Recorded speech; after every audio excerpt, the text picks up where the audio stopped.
Hello बच्चों, कैसे हो आप सभी। आई होप कि आप लोग अच्छे होंगे और मस्त होंगे और आप लोग की पढ़ाई स्टार्ट हो गई होगी। ठीक है, तो बच्चों आज स्टार्ट करेंगे क्लास 9th मैथ अध्याय 1। ठीक है ना, संख्या पत्ती। और ये जो अध्याय है न्यू एनसीईआरटी बुक से है। ठीक है ना, सत्र 2025-26 के लिए। ठीक है, और ये प्रश्नावली है आप लोग का 1.1। तो बच्चों प्रश्नावली 1.1 में पहला जो प्रश्न है वो बोला कि क्या शून्य एक परिमेय संख्या है। क्या इसे आप p बटा क्यू के रूप में लिख सकते हैं, जहां p व q पूर्णांक है और q नॉट इक्वल टू 0। तो देखिए बच्चों, इस प्रश्नावली को हल करने से पहले हम लोग इसका पहले बेसिक सीखते हैं। अगर आप लोग बेसिक सीखे ना तो इस प्रश्नावली को आप लोग हलवा बना दोगे। तो हम लोग सबसे पहले क्या करेंगे, इसका बेसिक सीखेंगे और उसके बाद से हम लोग प्रश्नावली को इजीली कर पाएंगे। अगर आप लोग बेसिक सीख गए ना तो इस प्रश्नावली को आप लोग खुद से ही हल कर सकते हो। तो चलिए बच्चों, सबसे पहले इसका बेसिक देखते हैं। तो देखिए बच्चों, इस प्रश्नावली में हम लोग पढ़ना है संख्या पत्ती के बारे में। ठीक है ना, तो सबसे पहले तो हम लोग सीखेंगे कि संख्या क्या होता है। ठीक है ना, संख्या क्या होता है वो सीखेंगे। तो देखिए संख्या दो प्रकार का होता है। पहला जो संख्या होता है वो होता है वास्तविक संख्या और दूसरा जो होता है वो काल्पनिक संख्या होता है।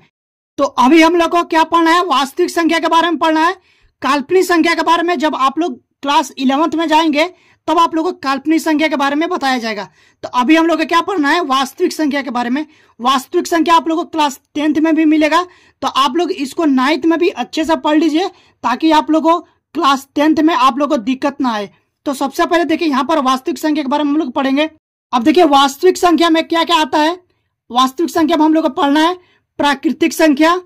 प्राकृतिक संख्या यानी कि इंग्लिश में इसको हम लोग नेचुरल नंबर बोलते हैं, एन फॉर नेचुरल नंबर। तो देखिए प्राकृतिक संख्या क्या होता है। प्राकृतिक संख्या 1 से स्टार्ट होती है। 1 2 3 4 5 6 7 ऐसा करते करते आप लोग को यह चलता जाएगा। उसके बाद आता है दूसरा नाम है पूर्ण संख्या, होल नंबर। इसको डब्ल्यू से डिनोट करते हैं। यह आप लोग को 0 से स्टार्ट होता है। ठीक है ना, अगर आप लोग देखो पूर्ण संख्या को आप लोग ऐसा भी बोल सकते हो, n 0 + n। ठीक है ना, 0 + n ये आप लोग को पूर्ण संख्या हो जाएगा। पूर्ण संख्या जो होता है ना वो 0 से स्टार्ट होता है। 0 1 2 3 4 5 6 7 ऐसा चलता जाएगा। इसके बाद देखिए क्या आता है तीसरा नंबर में पूर्णांक। इसको हम लोग जेड से प्रदर्शित करते हैं। ये आप लोग के यहाँ से होता है, यहाँ से मान लीजिए बीच में 0 से स्टार्ट हुआ तो 0 से यहाँ से इधर धनात्मक भी जाएगा और इधर ऋणात्मक भी जाएगा। जैसे कि मान लीजिए यहाँ पर 1 2 3 4 5 डॉट डॉट इधर आएगा तो -1 -2 -3 -4 -5 ऐसा करते चलता जाएगा। उम्मीद करता हूं आप लोग को प्राकृतिक संख्या, पूर्ण संख्या और पूर्णांक के बारे में समझ में आ गया होगा। ठीक है ना, अब देखिए एक बार मैं आप लोग को रिवाइज करा दे रहा हूं। देखिए ये प्राकृतिक संख्या होता है जिसको हम लोग n से डिनोट करते हैं। ये आप लोग को 1 से स्टार्ट होता है और ये चलता जाता है। जो आप लोग का पूर्ण संख्या होता है उसको W से डिनोट करते हैं, होल नंबर। ये देखो ये 0 से स्टार्ट होता है। अगर आप लोग इसको ऐसे भी बोल सकते हो 0 + n, n for natural number. ठीक है ना, 0 + नेचुरल नंबर। यहाँ से जैसे कि देख लो 0 1 2 3 4 5 ऐसा चलता जाएगा। और आप लोग को ये एक पूर्णांक आता है जिसको जेड से प्रदर्शित किया जाता है। -5 -4 -3 -2 -1 0 1 2 3। यहाँ इधर आएगा तो ऋणात्मक और इधर आएगा तो क्या हो जाएगा धनात्मक। इतना समझ गया ना। अब हम लोग देखेंगे परिमेय संख्या। परिमेय संख्या क्या होता है उसके बारे में जानेंगे। तो देखिए इसका परिभाषा लिखेंगे, वैसी संख्या है जो p बटा q के रूप में लिखा हो तथा p व q पूर्णांक हो उसे परिमेय संख्या कहते हैं। जहां q नॉट इक्वल टू 0 हो और p व q का जब HCF निकाला जाए वो कितना आना चाहिए, 1। तो जैसा कि मैं कुछ एग्जाम्पल लिया हूं, देखो 1/2 ये परिमेय संख्या है। ठीक है ना, और ये देखो 1/2 है, ये आप लोग क्या है p बटा q के रूप में है, p बटा q के रूप में। और 1 और 2 जो है ना वो पूर्णांक है। यहाँ पर देखो 1 भी है और 2 भी है, ये क्या है पूर्णांक है, तो इसलिए ये क्या हो जाएगा परिमेय संख्या हो जाएगा। इतना समझ गया ना। और यहाँ पर जो q का जो मान है, q का मान कितना है 2 है, जो कि नॉट इक्वल टू 0 यानी कि 0 नहीं है। अगर कहीं पर भी होता है 1/0 तो ये परिमेय संख्या नहीं होता। इतना समझ गए ना। अब हम लोग देखेंगे अपरिमेय संख्या क्या होता है। अपरिमेय संख्या के बारे में जानेंगे। तो देखिए अपरिमेय संख्या क्या होता है, वैसी संख्या जो p बटा q के रूप में हो, नहीं लिखा हो, उसे अपरिमेय संख्या कहते हैं। जैसे कि यहां पर देखो, ये आप लोगों को अपरिमेय संख्या हो जाएगा √5, √2, √7, ऐसा करते करते √11, ये सब आप लोग क्या हो जाएगा, अपरिमेय संख्या हो गया। अब देखिए इतना तो आप लोग समझ गए होंगे। ये जो आप लोग को संख्या है, संख्या के बारे में मैं कुछ बता दिया हूं, ठीक है ना। अब देखिए स्टूडेंट, इसी के बेस पे आप लोग को जो प्रश्नावली 1.1 है, यहां पर देखिए ये जो प्रश्नावली 1.1 इसी बेस पे है। अगर आप लोग ये जो मैं आप लोग को बेसिक बताया हूं, अगर आप लोग इतना समझ गए होंगे ना, तो आप लोग प्रश्नावली को इजीली कर लोगे, खुद से ही कर लोगे। अब देखिए पहला जो प्रश्न है वो बोला कि क्या शून्य एक परिमेय संख्या है? क्या इसे आप P/Q के रूप में लिख सकते हैं, जहां P व Q पूर्णांक है और Q0 = 0। तो अभी मैं देखो आप लोग को बताया परिमेय संख्या के बारे में। तो यहां पर देखो परिमेय संख्या के मैं बारे में बताया ना, तो देखो ये 0/1 हम लोग लिख सकते हैं ना। यहां पर देखो, यहां पर मैं आप लोग को समझा रहा हूं। देखिए अगर हम 0/1 लिखते हैं तो ये आप लोग को पूर्णांक भी होगा। पूर्णांक क्या होता है देख लीजिए। पूर्णांक आप लोग हो जाएगा -5 -4, ऐसा चलता जाएगा। फिर आप लोग को 0 1 2 3, तो ये तो पूर्णांक है, 0 एक पूर्णांक है ना। और ये भी पूर्णांक में आता है 1। तो ये तो देखो ये P/Q के रूप में भी है, ठीक है। और Q का मान 0 भी नहीं है, यहां पर देख रहे हैं ना, Q का मान 0 नहीं, Q का मान कितना है 1 है। तो इसको हम लोग P/Q के रूप में लिख सकते हैं। 0 का क्या, शून्य को हम लोग P/Q के रूप में लिख सकते हैं। यहां पर हम लोग लिखेंगे, चूंकि यहां 0/1 P/Q के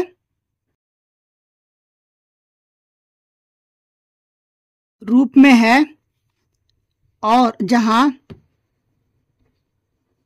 Q0 = 0, यानी कि जो Q का मान है वो 0 नहीं है, इसलिए शून्य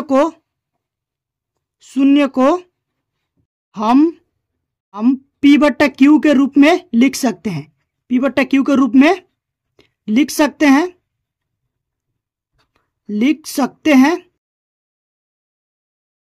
अतः लिख देंगे, अतः 0 एक परिमेय संख्या है। 0 एक परिमेय संख्या है, परिमेय संख्या है। इतना समझ गए। अब देखिए इसमें का जो दूसरा प्रश्न है वो क्या दिया है, वो दिया है 3 और 4 के बीच 5 परिमेय संख्या ज्ञात कीजिए। कितना ज्ञात करना है हम लोग को, 3 और 4 के बीच 5 परिमेय संख्या। तो यहां से लिखेंगे हल। देखिए इसको कैसे ज्ञात करते हैं, पहले तो यहां पर लिख लो 3 और यहां पर 4, इन दोनों के बीच में हम लोग को क्या लिखना है, 5 परिमेय संख्या। 5 परिमेय संख्या लिखना है ना, तो यहां से हम लोग क्या करेंगे, 5 में 1 जोड़ देंगे, कितना आ जाएगा 6। अब 6 को क्या करेंगे, 3 में और 4 में एक बार गुणा करेंगे और एक बार भाग करेंगे।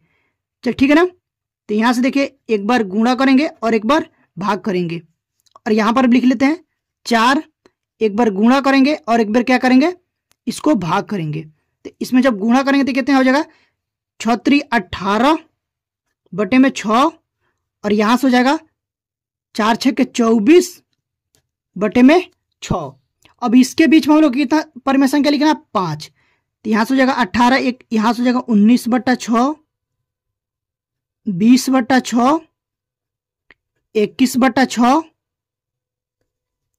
22/6, और यहां से हो जाएगा 23/6। अब देखो 5 परिमेय संख्या आ गया, 1 2 3 4 5, ठीक है ना।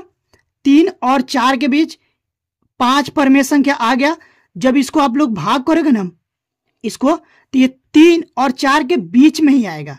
कितने, 3 और 4 के बीच में ही आएगा। आप लोग इसको भाग करके देख लीजिएगा।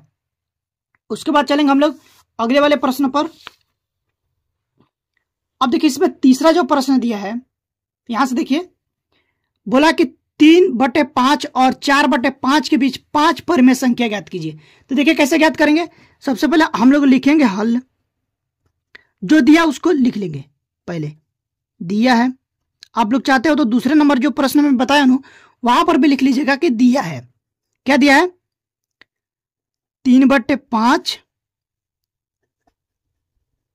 और दे दिया है 4/5 और इसके बीच में हम लोग क्या निकला है 5 परिमेय संख्या ज्ञात करना है। कितना ज्ञात करना है 5 परिमेय संख्या।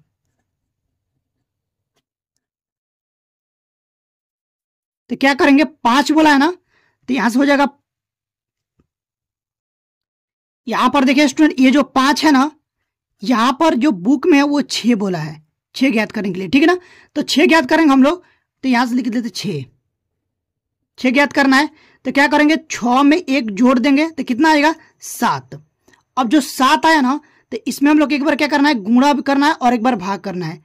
तो ये जो यहां से पहले लिख लेते 3/5 और यहां से लिख लेते हम लोग 4/5। इसमें क्या करेंगे एक बार 7 से गुणा करेंगे और एक बार 7 से भाग करेंगे।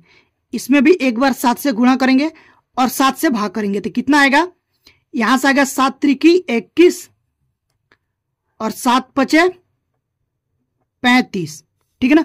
यहां से आ जाएगा 7 चौको 28 और 7 पचे 35। अब इनके बीच में हम लोग को कितना 6 परिमेय संख्या लिखना है। तो देखिए कैसे लिखेंगे, ये 21 है तो यहां से हो जाएगा 22/35, यहां से हो जाएगा 23/35, 24/35 और ये हो जाएगा 25/35, यहां से 26/35 आ जाएगा और यहां से आ जाएगा आप लोग को 27/35। थोड़ा जगह कम हो गया लेकिन देख लीजिएगा, ठीक है ना। तो ये आप लोग हो जाएगा 6 परिमेय संख्या। कितना 6 परिमेय संख्या यहां से यहां तक, ठीक है ना। मैं एक बार और साफ साफ लिख दे रहा हूं आप लोगों को। यहां से लिखेंगे देखो, जो आप लोग को 6 परिमेय संख्या ज्ञात करेंगे वो क्या है 22/35 है, एक है आप लोग का 23/35, उसके बाद 24/35, 25/35 और एक है 26/35 और 27/35। जब इसको भाग करेंगे ना तो ये आप लोग को 3/5 और 4/5 के बीच में ही आएगा, ठीक है ना। तो यहां पर आंसर हो जाएगा। अब उसके बाद देखिए जो आप लोग को चौथे नंबर प्रश्न दिया और ये लास्ट प्रश्न है इस प्रश्नावली का, प्रश्नावली 1.1 का चौथा नंबर प्रश्न दिया कि नीचे दिए गए कथन सत्य है या असत्य है, कारण के साथ अपने उत्तर दीजिए। तो देखिए पहला जो प्रश्न बोला है वो बोला कि प्रत्येक प्राकृतिक संख्या, प्राकृतिक संख्या बोला या प्राकृतिक संख्या एक ही होता है, प्रत्येक प्राकृतिक संख्या एक पूर्ण संख्या होती है। यहां से देखिए यहां से प्रत्येक प्राकृतिक संख्या, ये प्रत्येक प्राकृतिक संख्या पूर्ण संख्या होती है। अब देखिए पूर्ण संख्या में क्या प्राकृतिक संख्या आएगी, 1 भी आएगा, 2 भी आएगा, 3 भी आएगा, 4 भी आएगा, 5, 6, 7 ये सब आ रहा है। यानी कि प्रत्येक प्राकृतिक संख्या पूर्ण संख्या होती है ना। प्रत्येक प्राकृतिक संख्या, ये जो प्राकृतिक संख्या है ये पूर्ण संख्या होती है। ये जो आप लोगों की प्राकृतिक संख्या है ये पूर्ण संख्या में भी आता है तो ये पूर्ण संख्या होगा, ठीक है ना। तो ये जो आप लोगों का कथन है वो क्या हो जाएगा, सत्य हो जाएगा, सत्य, ठीक है ना। अगर आप चाहते हो तो कारण भी देख सकते हो। कारण कैसे देख सकते हैं, ऐसे कारण देखें, यहां से हम लोग लिखेंगे प्राकृतिक संख्या, ये आप लोग 1, 2, 3, 4 ऐसे डॉट डॉट करके एग्जाम्पल दे दीजिएगा और यहां पर लिख दीजिएगा पूर्ण संख्या, ठीक है ना। ये क्या हो जाएगा 0, 1, 2, 3, 4 ऐसा करके। अब देखिए यहां पर प्राकृतिक संख्या में ये जो आप लोग को प्राकृतिक संख्या है, प्राकृतिक संख्या ये पूर्ण संख्या है कि नहीं है, प्रश्न में यही बोला है तो इसलिए सत्य हो जाए। देखो बोला कि प्रत्येक प्राकृतिक संख्या एक पूर्ण संख्या होती है, यानी कि होती है। ये जो प्राकृतिक संख्या ये 4 देखो मैं लिखा हूं प्राकृतिक संख्या, ये तो पूर्ण संख्या भी तो है, तो ये सत्य हो जाएगा इसलिए, ठीक है। उसके बाद देखिए दूसरा क्या बोला कि प्रत्येक पूर्णांक एक पूर्ण संख्या होती है। यहां पर देखिए प्रत्येक पूर्णांक क्या होता है 1, 2, 3, 4, 5 और इधर माइनस में 1, माइनस में 2, माइनस में 3। तो बोला कि प्रत्येक पूर्णांक पूर्ण संख्या होती है, नहीं होती है, प्रत्येक पूर्णांक पूर्ण संख्या होती है। यहां पर देखो पूर्ण संख्या क्या होगा, 0 1 2 3 4 5। यहां से अगर पूछता ना, देखो ये पूर्ण संख्या है, ये पूर्ण संख्या नहीं है ना, तो ये क्या हो जाएगा, ये गलत हो जाएगा। तो यहां पर रीजन देंगे, ये पहले लिख लेते हैं, ये क्या है, असत्य। ठीक है ना। रीजन क्या देखें कि प्रत्येक पूर्णांक पूर्ण संख्या नहीं होता है, तो यहां से लिख देंगे पहले पूर्णांक ये हो जाएगा, मान लीजिए कि माइनस में 3, माइनस में 2, -1, यहां पर 0 1 2 3। और पूर्ण संख्या क्या होती है, पूर्ण संख्या आप लोग होता है 0 1 2 3 4 5।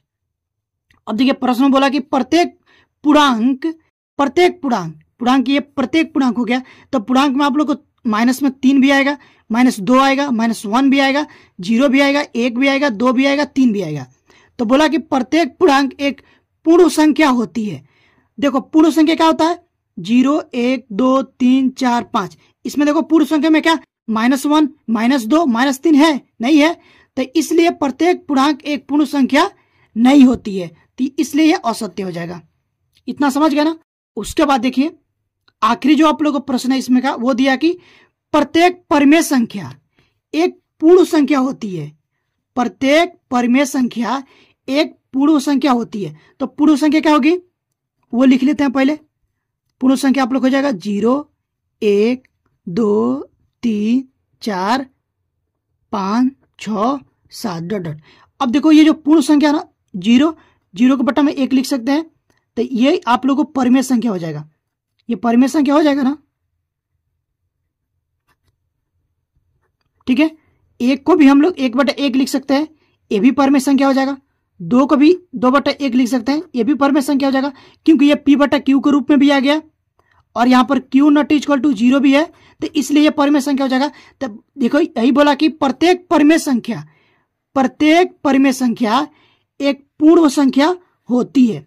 तो परिमेय संख्या मान लेते हैं 1/2, 1/2 ये परिमेय संख्या हो गया, ये परिमेय संख्या हो गया। तो ये देखिए ये पूर्ण संख्या है कि नहीं है, एक ये पूर्ण संख्या में 1 भी आ रहा है और 2 भी आ रहा है, ये पूर्ण संख्या है। मान लेते हैं कोई संख्या हम लोग 0/1 लिख लेते हैं, तो ये भी तो पूर्ण संख्या है, तो इसलिए क्या हो जाएगा, ये सत्य हो जाएगा। ठीक है ना। तो उम्मीद करता हूं कि इतना आप लोग जो मैं आप लोगों को पर्सनली 1.1 बताया हूं वो समझ में आ गया होगा। ठीक है ना। तो अगर आप लोगों को समझ में आ गया है, अब वीडियो अच्छी लगी हो तो प्लीज वीडियो को लाइक करिएगा।